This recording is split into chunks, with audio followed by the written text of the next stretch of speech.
Your body talks to you. The question is, are you listening to it? You see, when we are younger and growing up, we are not taught to listen to our bodies. In fact, when we don't feel well or things aren't going well, we're taught to push through things just to keep on going.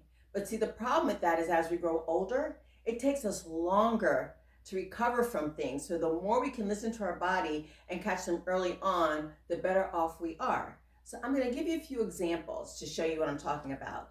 Think about the last time you had a cold, that you were sick and you were home, you had to take medication.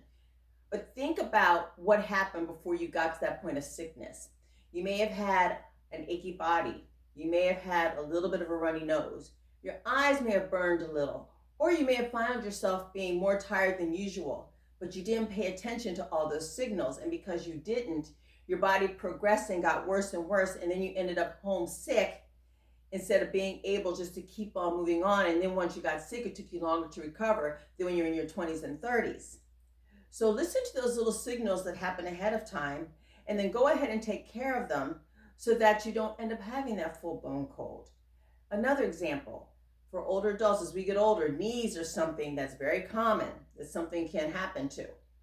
When it first happens, it may be early on, it may be in our 30s and 40s, we feel a little tweak in our knee, we don't think about it, and just keeps tweaking every now and then. And then even when it tweaks more often, we kind of just discard it because like, oh, it's no big deal.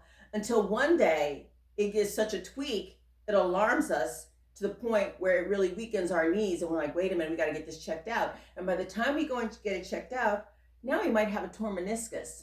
Whereas if we had checked it out before, we may have avoided the torn meniscus, or we may not have torn it as much because we would have gotten it taken care of and gotten therapy for it.